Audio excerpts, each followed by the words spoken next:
নমস্কার বন্ধুরা, আশা করি সবাই ভালো আছেন। আজ একটা দুর্দান্ত স্বাদের অবাক করা রেসিপি আপনাদের সাথে শেয়ার করছি। সারা ইউটিউব খুঁজেও কিন্তু এই রেসিপি হয়তো আপনারা পাবেন না। এক অন্য ধরনের একদম নতুন রেসিপি একটা।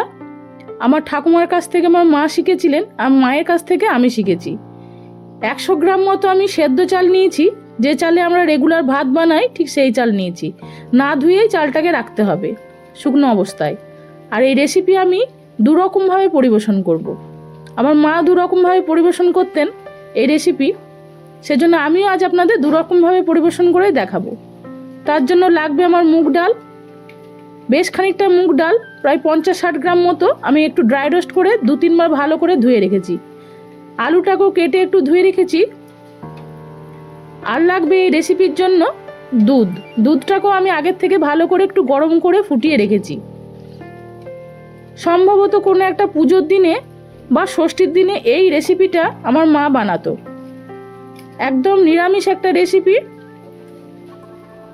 আর এই রেসিপিতে কিছুটা গুড়ও লাগবে। আমি আখের গুড় নিয়েছি। এবার ডালটাকে একটা পুঁটলি করে সেদ্ধ করতে দিয়ে দেবো প্রেসার কুকারের মধ্যে। ডালটা যেহেতু আগে ধোয়া ছিল সেই জন্য আমি আর ধুলাম না, একটু পুঁটলিটা বেঁধে নিচ্ছি। এতে ডালটা খুব ভালো সেদ্ধ হয়।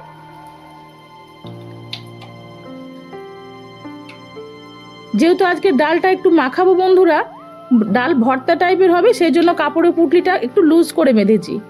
আর জলের পরিমাণটাও তুলনামূলক একটু বেশি লাগবে।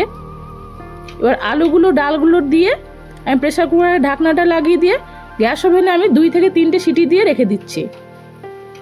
এখন প্রেসার কুকারটা গরম আছে, গ্যাসটা বের করব না, এখন থাক। এদিকে আমি চালটা রেডি করে নিচ্ছি। গ্যাস ওভেনে একটা লোহার কড়াই বসিয়ে দিয়েছি। ভালো করে কড়াইটাকে গরম করে নিতে হবে। এরপরে 2 চামচ করে চালটা দিয়ে অনবরত নেড়ে যেতে হবে যতক্ষণ না চালটা ঠিকঠাকভাবে ভাজা হয়। যখন চাল ভাজা খুব ভালোভাবে হয়ে যাবে তখন চালগুলোকে নামিয়ে নিতে হবে। আমরা বাজারে যেরকম চাল ভাজা কিনতে পাই এখানে ঠিক সেরকম চাল ভাজাটা বানিয়ে নিতে হবে।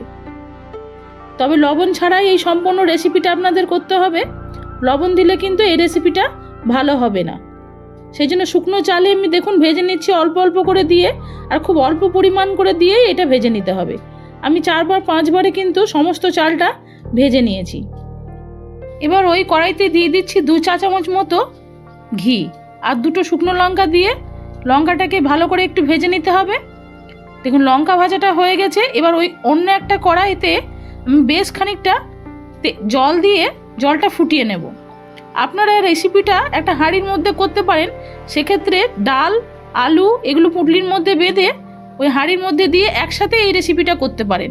কিন্তু আমার সেই মাপের হাঁড়ি নেই বন্ধুরা, বলে আমি কড়াইতে আলাদাভাবে এটা সেদ্ধ করছি আর ডালটা প্রেসার কুকারে সেদ্ধ করে নিয়েছি। দেখুন চাল ভাজাটাকে আমি 2-3 বার ভালো করে জল দিয়ে ধুয়ে নিয়ে ফুটন্ত জলের মধ্যে দিয়ে দিলাম। এবার এটাকে আমি প্রায় 10 মিনিট আগে ফুটিয়ে নেব। এই রেসিপিটা হতে একটু সময় লাগে বন্ধুরা। গ্যাস ওভেনটা কমিয়ে দিয়ে এবার কিছুক্ষণ রেখে দিয়েছিলাম, কিন্তু এখনও পুরোপুরিভাবে সেদ্ধ হয়নি। তা আমি এটা মিডিয়াম হিটে রেখে এটাকে সেদ্ধ করে নিচ্ছি। এটা গ্যাস ওভেনে সেদ্ধ হচ্ছে ততক্ষণে আমি ডালটাকে বের করে নিচ্ছি। ডাল আর আলুটাকে বের করে নিয়ে এটাকে একটু মাখিয়ে নিচ্ছি।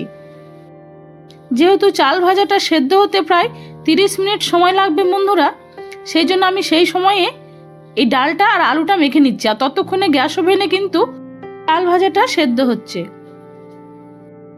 আপনারা যে কোনো দিন, বিশেষত কোনো ছুটির দিনে এই রেসিপিটা একটু বানিয়ে খেয়ে দেখবেন বন্ধুরা, দুর্দান্ত স্বাদের হয়। একদম অন্যরকম টেস্ট, আর এর গন্ধটাও খুব সুন্দর।